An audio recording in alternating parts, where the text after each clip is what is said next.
In 2017, we hit a big milestone at the Daily Signal, thanks to viewers like you. Daily Signal videos were watched over 125 million times in 2017. Thank you for helping us reach that record. So as we wrap up the year, we thought we'd share some of our favorite videos with you. And here now are some of our favorites from our social video series. There has, from the beginning of time, been people who have perpetrated evil. And there's no amount of rules or laws. I mean, for those who think that gun control would have prevented this, we already have laws against murder.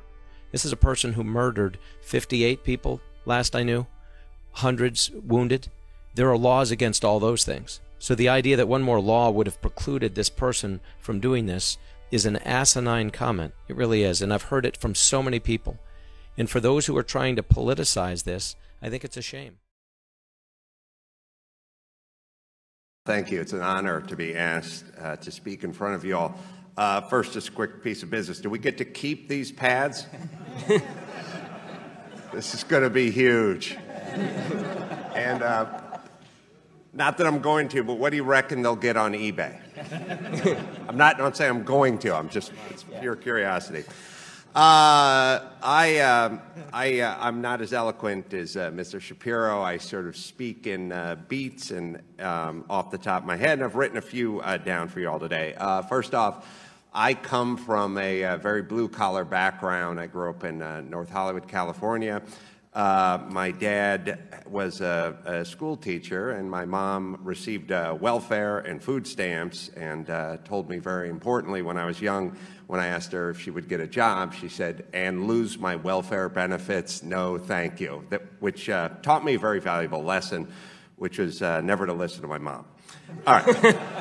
I ended up being a carpenter and then a boxing instructor, and met Jimmy Kimmel when I taught him to box for a morning zoo stunt, and eventually made my way onto TV and radio. In the early days of my career, I toured the country with Dr. Drew when we were on Loveline together, a syndicated radio program also on MTV, and we must have played 100 college campuses with nary a word of negativity, and no safe spaces and no stuffed animals being handed out. Simply went there, said our piece. Many controversial ideas were exchanged, and that's just what they were, exchanged. And then we got our paychecks and went home, and 15 years later, I went out with Dennis Prager, conservative talk show host, and attempted to do a show at Cal State Northridge, where my mother was an actual graduate from, with a Chicano Studies degree, believe it or not. So she's rolling in dough about now. And they pulled the plug on it. They gave us no good reason why we couldn't speak there, and we actually had to get attorneys involved to go back and speak at a later date. We're talking a lot about the kids, and I think they're just that, kids. We are the adults, and I don't think we are doing the children. I mean, these are 18 and 19-year-old kids that are at these college campuses. They grew up dipped in Purell, playing soccer games where they never kept score, and watching Wah Wah Wubsy. And we're asking them to be mature. We need the adults to start being the adults. Studies have shown that if you take people and you put them in a zero-gravity environment, like astronauts, they lose muscle mass, they lose bone density. We're taking these kids in the name of protection, we're putting them in a zero-gravity environment, and they're losing muscle mass and bone density. They need to live in a world that has gravity. When you need to expose your children to germs and dirt in the environment to build up their immune system. Our plan is put them in a bubble, keep them away from everything, and somehow they'll come out stronger when they emerge from the bubble. Well, that's not happening. Children are the future, but we are the present, and we're the adults, and we need to act like it. And I feel that what's going on these campuses is we need law and order. We need to bring back law and order, but I think if we just had order, we wouldn't need law. So Could we just bring back order, and could the faculty and administration on these campuses act like faculty and administration, and most importantly, adults who are in charge of these kids who need some gravity in their life? Military readiness is really what it's all about, and we need to make sure that anything we do, any change we make, increases or at least does not harm military readiness.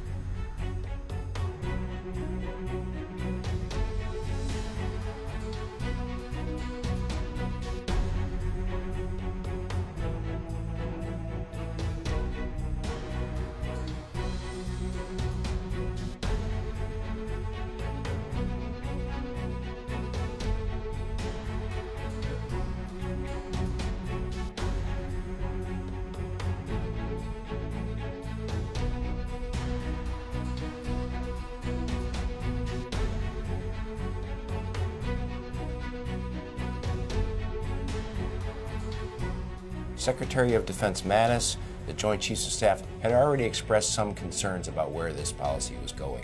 And so they had already asked for more time to study the effects specifically on military readiness of allowing transgender individuals to join the military. And I think that caution, that prudence is warranted. If you have asthma and you need an inhaler to relieve yourself of a sudden asthma attack, you would not be eligible to join the military, because we cannot guarantee you that we will have an inhaler ready for you on a battlefield, for example, in Kandahar or Iraq or wherever you may find yourself.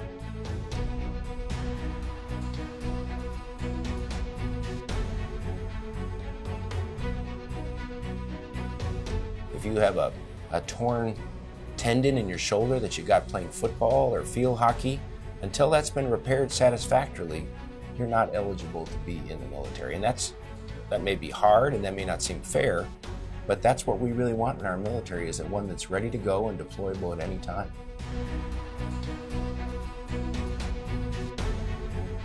I thank them for their service and their patriotism and wanting to serve their country. It's not a personal against them kind of thing. It's what's best for the United States military. I think that's where our leaders have to keep their attention is, the military has been around for 242 years. We needed to continue to be strong and defend our interests, and I'd like to think this policy will do that.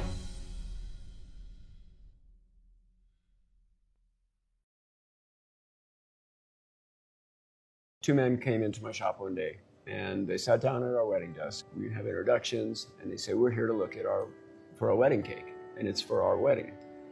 And right away, I'm thinking, I can't help these two guys out because I don't make cakes for same-sex weddings. So I try to politely say, I'm sorry guys, I don't do cakes for same-sex weddings. I couldn't hear much of what was going on, just like little bits, but it was really short. They went out, stormed out, flipped me off, swore at me, and then started a campaign against me and sued me. It was pretty quickly afterwards we started getting phone calls, and then they just started coming, and they were so awful that my dad just took over the phone and wouldn't let any of us ladies answer it. The case has progressed to where now we're at the U.S. Supreme Court.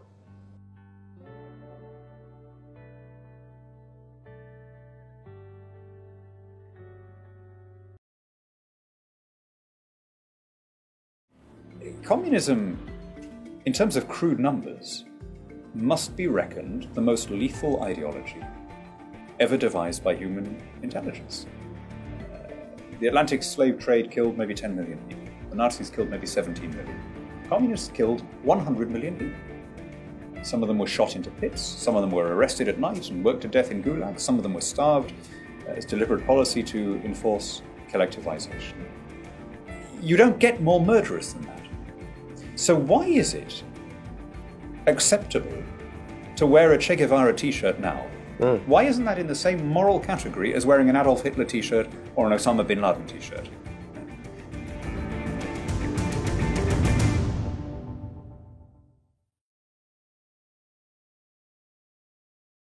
Free speech is under assault because of a three-step argument made by the advocates and justifiers of violence. The first step is they say that the validity or invalidity of an argument can be judged solely by the ethnic, sexual, racial, or cultural identity of the person making the argument. The second step is that they claim those who say otherwise are engaging in what they call verbal violence. And the final step is they conclude that physical violence is sometimes justified in order to stop such verbal violence. So let's examine each of these three steps in turn. First, the philosophy of intersectionality. This philosophy now dominates college campuses as well as a large segment, unfortunately, of today's Democratic Party, and suggests that straight white Americans are inherently the beneficiaries of white privilege and therefore cannot speak on certain policies, since they have not experienced what it's like to be black or Hispanic or gay or transgender or a woman. This philosophy ranks the value of a view not based on the logic or merit of the view, but on the level of victimization in American society experienced by the person espousing the view. Therefore, if you're an LGBT black woman, your view of American society is automatically more valuable than that of a straight white male. The next step in the logic is obvious.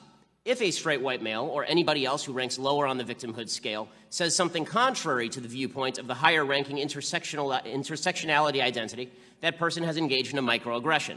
As NYU social psychologist Jonathan Haidt writes, microaggressions are small actions or word choices that seem on their face to have no malicious intent, but that are thought of as a kind of violence nonetheless. You don't have to actively say anything insulting to microaggress. Somebody merely needs to take offense. If, for example, you say that society ought to be colorblind, you're microaggressing certain identity groups who have been victimized by a non-colorblind society. Note, microaggressions, as the name suggests, are not merely insults. They are aggressions. They are the equivalent to physical violence. Just 2 weeks ago, psychologist Lisa Feldman Barrett of Northeastern University published an essay in the New York Times suggesting that words should be seen as physical violence because they can cause stress, and stress causes physical harm. Thus, Feldman suggested it is reasonable, scientifically speaking, to ban or restrict speech you do not like at your school. This is both inane and dangerous. That's because it leads to the final logical step. Words you don't like deserve to be fought physically. When I spoke at California State University at LA, one professor threatened students who sponsored me by offering to fight them. He then posted a slogan on the door of his office stating, "The best response to microaggression is macroaggression." As Haidt writes, this is why the idea that speech is violence is so dangerous. It tells the members of a generation already beset by anxiety and depression that the world is a far more violent and threatening place than it really is. It tells them that words, ideas, speakers can literally kill them. Even worse, at a time of rapidly rising political polarization in the United States, it helps a small subset of that generation justify political violence. Indeed, protesters all too often engage in physically violent disruption when they believe their identity group is under verbal attack by someone, usually conservative, but not always. Not only do some administrators look the other way, at Middlebury College, Cal State LA, Berkeley, Evergreen, actual crimes were committed and almost nobody has been arrested. But they actively forbid events from moving forward, creating a heckler's veto. The notion that if you are physically violent enough, you can get administrators to kowtow to you, to bow before you, by canceling an event you disagree with altogether. All of this destroys free speech. But just as importantly, it turns students into snowflakes, craven and pathetic, looking for an excuse to be offended so they can earn points in the intersectionality Olympics and then use those points as a club with which to beat opponents. A healthy nation requires an emotionally and intellectually vigorous population ready to engage in open debate at all times. Shielding college students from opposing viewpoints makes them simultaneously weaker and more dangerous. We must fight that process at every step. And that begins by acknowledging that whatever we think about America and where we stand, we must agree on this fundamental principle. All of our views should be judged on their merits, not on the color or sex or sexual orientation of the speaker, and those views should never be banned on the grounds that they offend someone. Thanks so much. There's so many folks out there, the vast majority of Americans, I would argue, certainly 50+1, who are just tired of being lectured to by all those who take the public stage. So whether it's Broadway or Hollywood, whether it's late-night TV comics lecturing all of us on health care reform, whether, of course, the mainstream news media and the New York Times and all the people that fall into that, now ESPN, and now NFL football players. And basically the only person who has a big public stage who's been willing to stand up to any of this stuff has been President Trump. All these other folks on all these other stages, whether you watch the Emmys, you watch the Grammys, any of this stuff, they all seem to have an opinion on politics. It's always on the left-hand side of it, and they lecture the American public, but yet they're all insulted when the president forays into cultural issues that they think he should just stick to, I guess, foreign policy. But let's talk about the NFL again. So the NFL has said, Roger Goodell, the commissioner, this is about free speech, First Amendment rights, the president shouldn't be dismissive of the players on the field. Well, what about the fact that the NFL was dismissive of the Dallas Cowboys back last year, 2016, when you will recall there had been a protest in Dallas, 5 police officers, innocent police officers, regardless of which side you are on the issue of criminal justice and the like, 5 innocent police officers were killed in that protest. And the Dallas Cowboys wanted to put a decal on their helmets in honor of the Dallas police force. And the NFL said no. You can't put anything on your helmet honoring these police officers because you're wearing NFL uniforms and we don't allow people to make statements on NFL uniforms. So it seems that the First Amendment and statements only apply when Roger Goodell and the NFL board or whoever makes these decisions decide that they want them to apply. They don't actually apply completely across the board. Look, if you're a player, you absolutely have First Amendment rights. You get to vote. If you want to go do fundraisers for political causes, if you want to send out, if you want to speak at protests and speak at political causes, that's fine. But to do it on the football field, which is at your place of work, and where people have paid to see you play football, not deliver political speech, they maybe bought your jersey or, patroned advertisers who support your team because they believe in your play, they like your team, not because they like your politics. It's wrong to blackmail, frankly, I think, people into watching you do that kind of thing and give those kind of speeches. NFL ratings are down. ESPN ratings are down. How much of that's politics, we don't 100% know, but there's no doubt that a lot of this contributes to that very thing. The fact that people don't believe, are tired of being lectured to by, like I said, those on the public stage, and the NFL, hardly anybody out there has a bigger public stage than they do.